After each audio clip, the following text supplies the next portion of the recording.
नमो अरिहन्ताणं नमो सिद्धाणं नमो आयुर्याणं नमो वज्रायाणं नमो लोय सपसाहुनं कर कर नमन निज भाव को जिन जिन गुरु जिन वचन को निज भाव निर्मल करन को जिन वर कथित नय चक्र को निज बुद्धि बल अनुसार प्रस्तुत ध्यान रखना चाहिए यदि हो कहीं कुछ स्खलन। आइए पेज नंबर 30। अभी जो हमारी कल चर्चा चली थी, एक तो ये चली थी कि आत्माश्रित कथन निश्चय है और पराश्रित कथन व्यवहार, और बात चली थी संयोगी कथन करने वाला व्यवहार नय है और असंयोगी कथन करने वाला निश्चय नय है। कर्ता कर्म के संबंध में भी जैसे 27वीं गाथा और 7 नंबर की गाथा कोट की थी कि व्यवहार के दोनों काम हैं, जो भिन्न भिन्न हैं उनको अभेद करके कह रहा है देह और आत्मा को व्यवहार में, और जो एक अखंड आत्मा है उसमें ज्ञान दर्शन चारित्र के भेद डालकर कह रहा है। ये भी व्यवहार का काम है।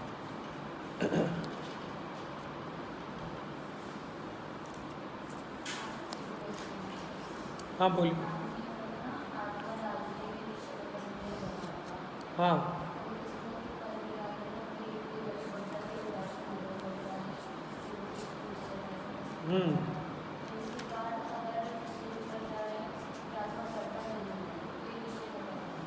हाँ, अगर ये मानो जैसे आत्मा को पर पदार्थ का कर्ता कहा, कर्म आदि का कर्ता कहा, उसके निषेध करने की अगर इंटेंशन है तब तो ये निश्चय नय का कथन होगा।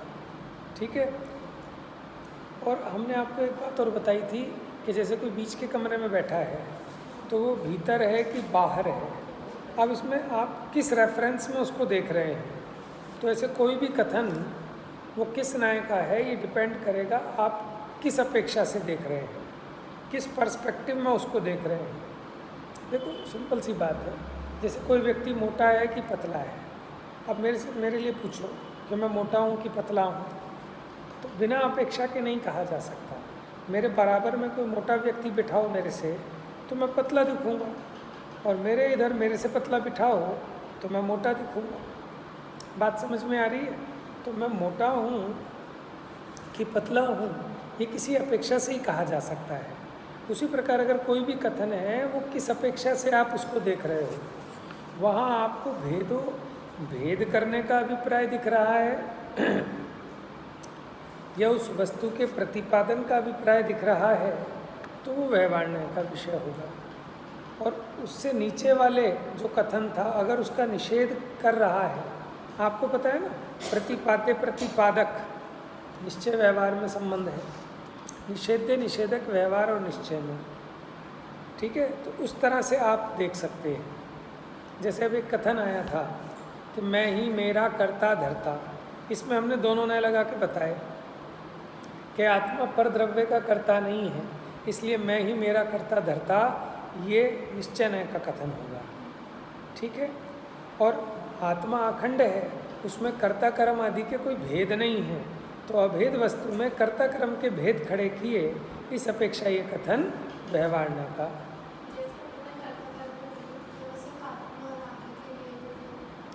हाँ, और मैंने कल आपको ये भी कहा था अगर आप कहूँ आत्मा शुद्ध है तो ये भी भेद है, क्योंकि शुद्ध ये विशेषण हो गया, आत्मा विशेष्य हो गया, तो ये विशेष्य विशेषण भेद है। आत्मा रागी है, इसमें एक्चुअल में भेद नहीं होता। अगर हम कहते हैं आत्मा में राग है, आत्मा राग वाला है, तो वो भेद कथन होता है।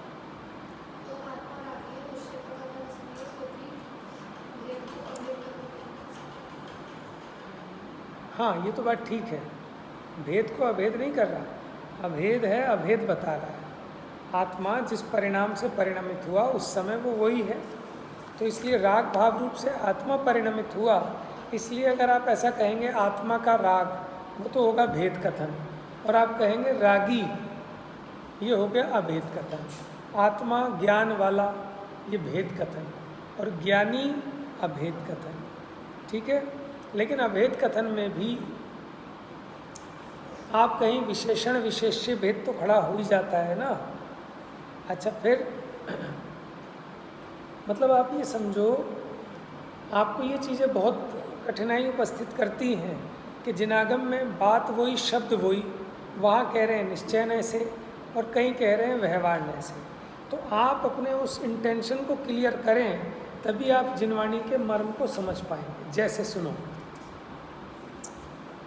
अभी लूँगा आपका क्वेश्चन। मैं जो कह रहा हूँ पहले वो बात पूरी करूँ। इसमें एक बात और ध्यान रखना, जैसे हमने कहा व्रत, उपवास, ठीक है, चलना फिरना, खाना बोलना जीव करता है। आप बताओ निश्चय नय का कथन है कि व्यवहार नय का है? निश्चय नय का कैसे घटित करोगे बता?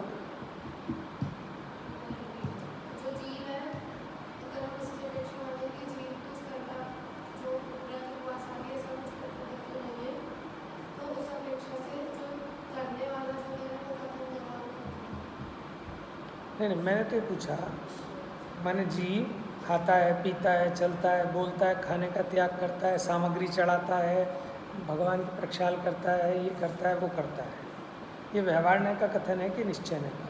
ये तो असद्भूत है ना, बिल्कुल ही असद्भूत में वो समस्या नहीं है। असद्भूत तो व्यवहार ही है। प्रॉब्लम आती है जो एक वस्तु के भीतर है उस प्रकार का धर्म भेद, वहाँ प्रॉब्लम आती है। वहाँ वो निश्चय और व्यवहार के दोनों कथन बन सकते हैं। अब देह का आत्मा को कर्ता कहने वाला ये तो किसी भी अपेक्षा निश्चय नहीं बनेगा, क्योंकि तो भिन्न द्रव्य है। हाँ, लेकिन आत्मा अपने राग परिणाम का करता है। यहाँ निश्चय और व्यवहार दोनों बन सकते हैं, क्योंकि ये सद्भूत है ना।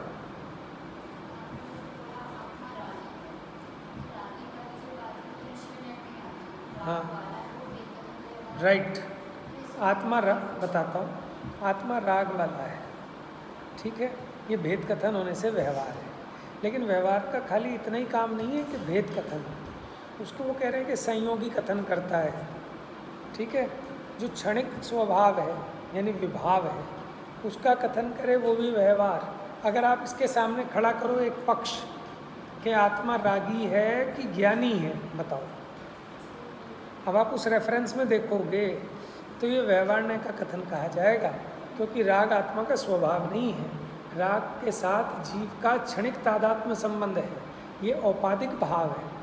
लेकिन ज्ञान वो त्रिकाल स्वभाव है, वो पारिणामिक भाव रूप है, ठीक है। इसलिए वो निश्चय तो ये व्यवहार हो जाएगा। होता क्या है, जब हम आगे आगे बढ़ते जाते हैं तो पहले पहले वाला जो निश्चय है वो व्यवहार होता जाता है, क्योंकि उसका निषेध हो जाता है। जैसे रागी है, ये अशुद्ध निश्चय नय का कथन है, और ज्ञानी है ये शुद्ध निश्चय नय कह लो। तो शुद्ध निश्चय नय के खड़े होने पर शुद्ध निश्चय नय ने क्या किया? अशुद्ध निश्चय नय के कथन का निषेध कर दिया। तो जिसका निषेध हो गया वो व्यवहार हो गया, जिसने निषेध किया है वो निश्चय। बात समझ में आ रही है? अब बोलो, हो गया समाधान?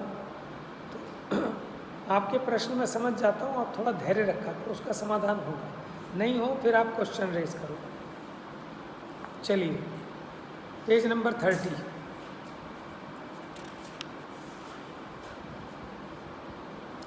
तो हमने एक तो भेदाभेद, ठीक है, भेदाभेद संबंधी निश्चय व्यवहार देखा था। फिर कर्ता कर्म संबंधी भेदाभेद भी उसमें ले लिया। कर्ता कर्म का भेद खड़ा करना ये व्यवहार है अभेदात्मा में। फिर हमने चर्चा की थी, प्रश्न लिखा था ना, उपचार, उपचारित निरूपण क्या है, लिखा था कल क्वेश्चन। किसने लिखा था बोलो? व्यवहार ने किस प्रकार उपचार करता है, कुछ उपचरित कथन।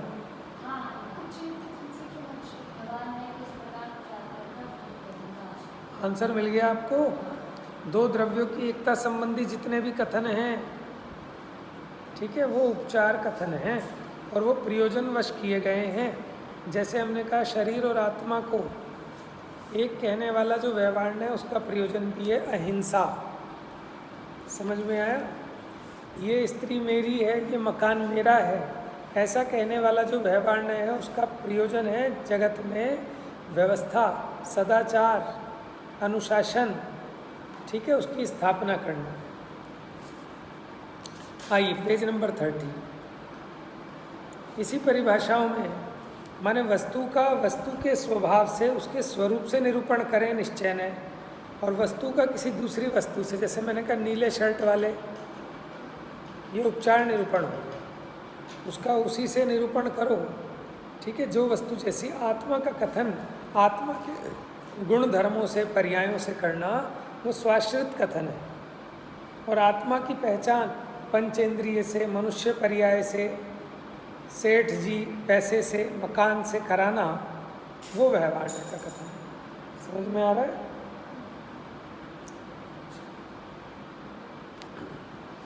अच्छा एक बात बताओ, जैसे किसी की पहचान इस चीज़ से कराना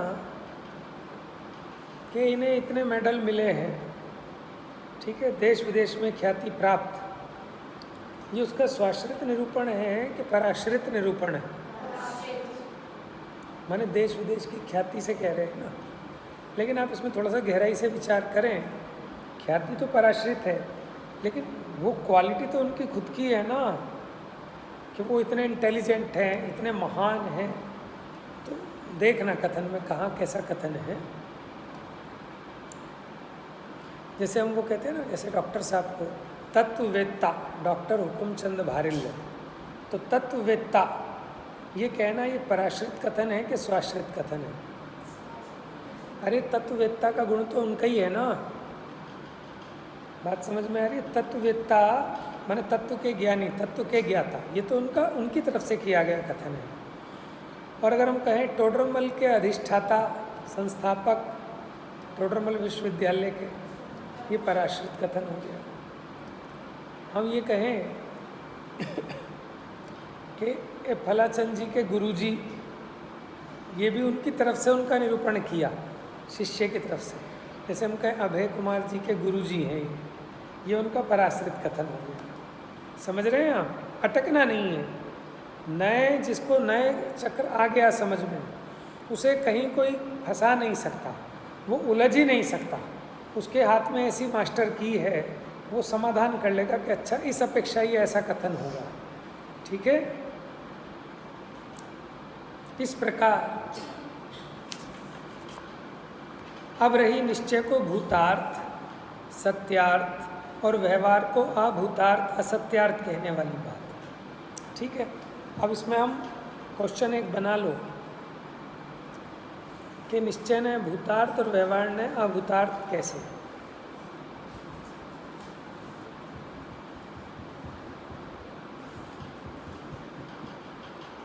तो इसका आशय ये नहीं कि व्यवहार ने सर्वथा असत्यार्थ है, ठीक है। इस पर एक प्रश्न ये बनेगा, क्या व्यवहार ने सर्वथा असत्यार्थ है? लिख लो, क्या व्यवहार ने सर्वथा असत्यार्थ है? हाँ या ना स्पष्ट करें, ठीक है। क्वेश्चन बना लेना भैया, इसी में से पेपर बनेगा।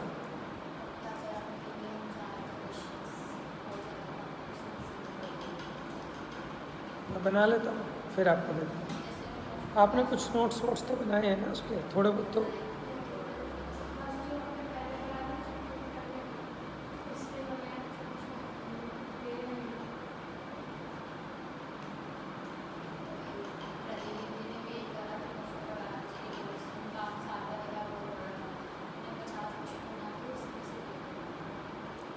तो सातवां अधिकार पढ़ गए पूरे आप?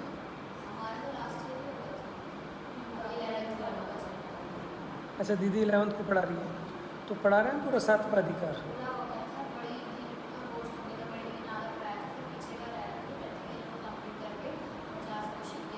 11th क्लास वालों को पूरा सातवां अधिकार है।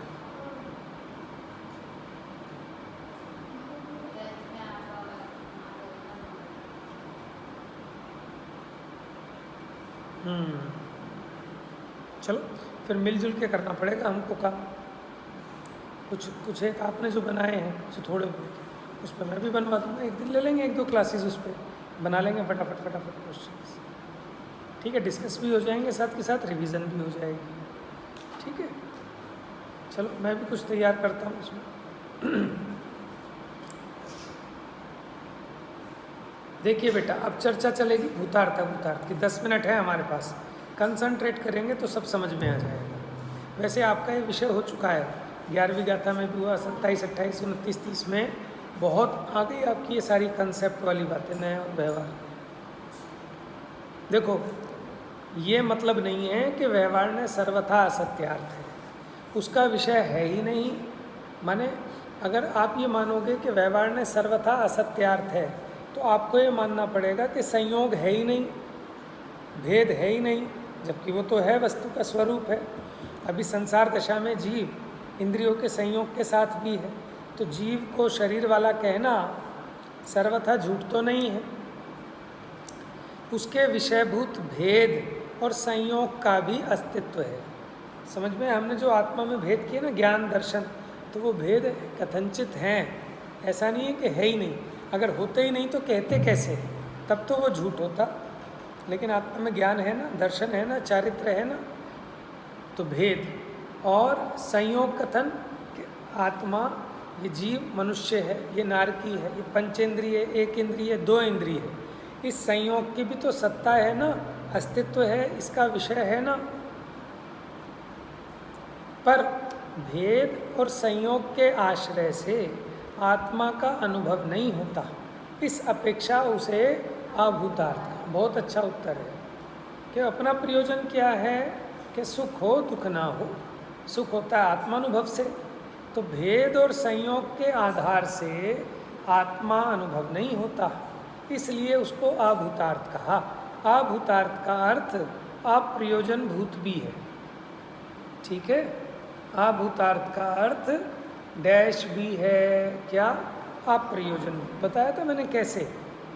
आ माने नहीं, भूत प्लस अर्थ, अर्थ माने प्रयोजन, तो अर्थभूत, भूतार्थ को अर्थभूत कह सकते हैं ना।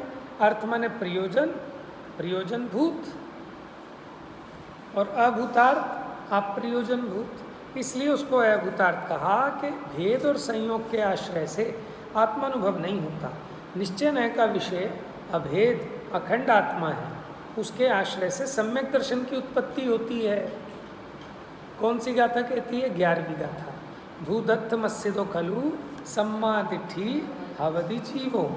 जो जीव भूतार्थ का आश्रय लेता है वह जीव निश्चय से सम्यक दृष्टि है अथवा होता है। देखो, कांजी स्वामी के विचार दृष्टव्य हैं। जिनवाणी स्यादवाद रूप है। स्याद किसी अपेक्षा से कथन करने वाली। लिखिए, स्यादवाद किसे कहते हैं?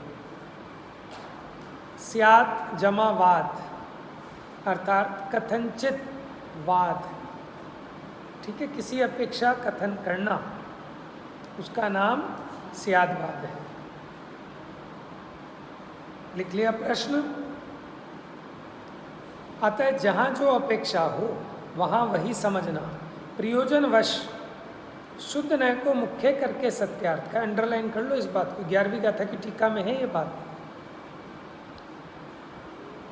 कि ये जो शुद्ध नय को भूतार्थ सत्यार्थ कह रहे हैं, क्यों कह रहे हैं? प्रयोजनवश और मुख्य करके, बाकी को गौण किया, निषेध नहीं। अंडरलाइन कर लेना।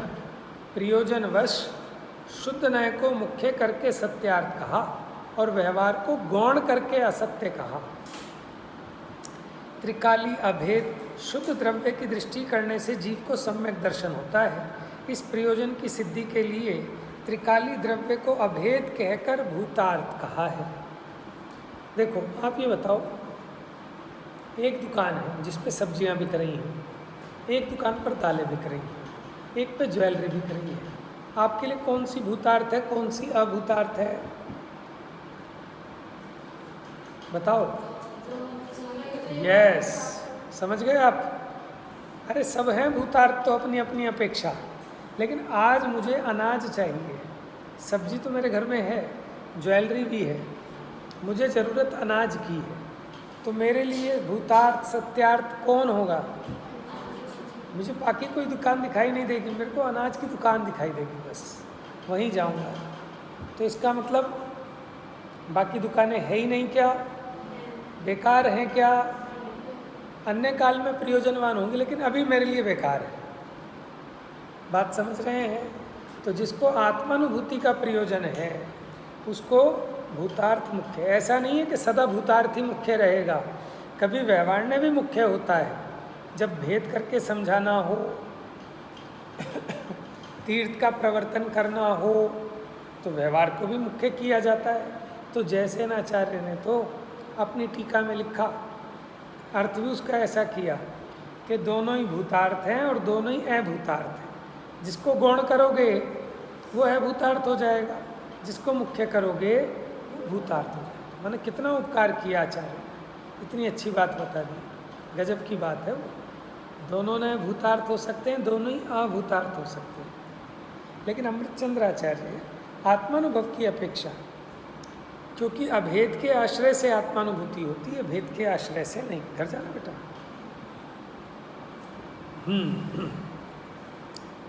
आप समझ गए ये दुकान वाले उदाहरण से? ठीक है। आपके पास इंग्लिश की बुक भी है, हिंदी की बुक भी है। कल इंग्लिश का पेपर है, आपके लिए क्या भूतार्थ है, इंग्लिश की बुक या हिंदी की बुक? हिंदी की बेकार है। बात समझ गए कि उस समय प्रयोजन भूत नहीं है, हटाओ।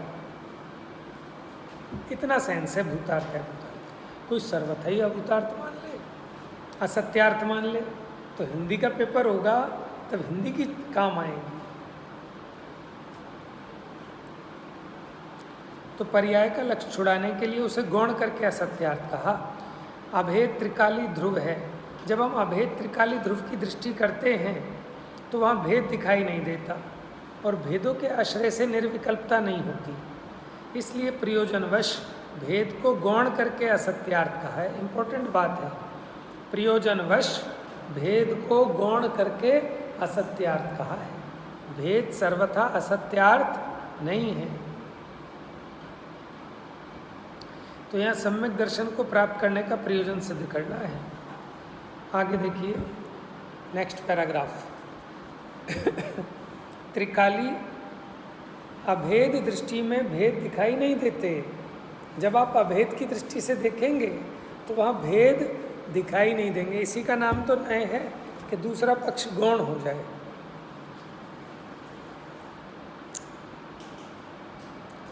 तो जब भेद की दृष्टि से देखेंगे तो अभेद दिखाई नहीं देते, दिखाई नहीं दे रहे, गौण हो रहे हैं। इसका मतलब ये नहीं कि वो है नहीं है।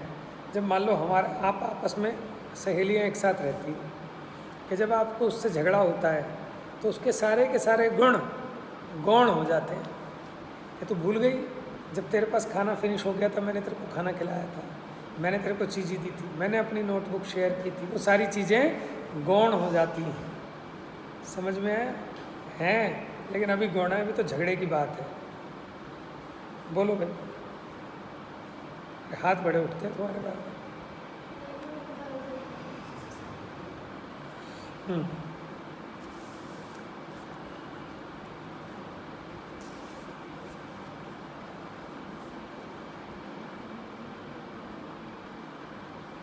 अब आओ देखो, भेद सर्वथा कोई वस्तु ही नहीं है। अंडरलाइन करो इसको। ऐसा माना जाए तो जैसा वेदांत मत वाले भेद रूप अनित्य को देखकर अवस्तु माया स्वरूप कहते हैं और सर्वव्यापक एक अभेद नित्य शुद्ध ब्रह्म को वस्तु कहते हैं। जैसे वेदांती सर्वथा एक अभेद परम माने ब्रह्म को मानते हैं ना, सर्वव्यापी, वो भेद को नहीं मानते, अनित्य को नहीं मानते। तो फिर वेदांत मत का प्रसंग आ जाएगा। अगर आप जैनी होकर भी वस्तु को सर्वथा नित्य सर्वथा अभेद मानोगे तो फिर एकांत हो जाएगा। ऐसा एकांत शुद्ध नए के पक्ष रूप मिथ्या दृष्टिपने का ही प्रसंग आएगा। बात समझ में आई? वस्तु नित्यानित्यात्मक है, भेदाभेदात्मक है, लेकिन भेद के आश्रय से आत्मानुभूति रूप प्रयोजन सिद्ध नहीं होता, इसलिए भेदों को गौण करके असत्यार्थ कहा।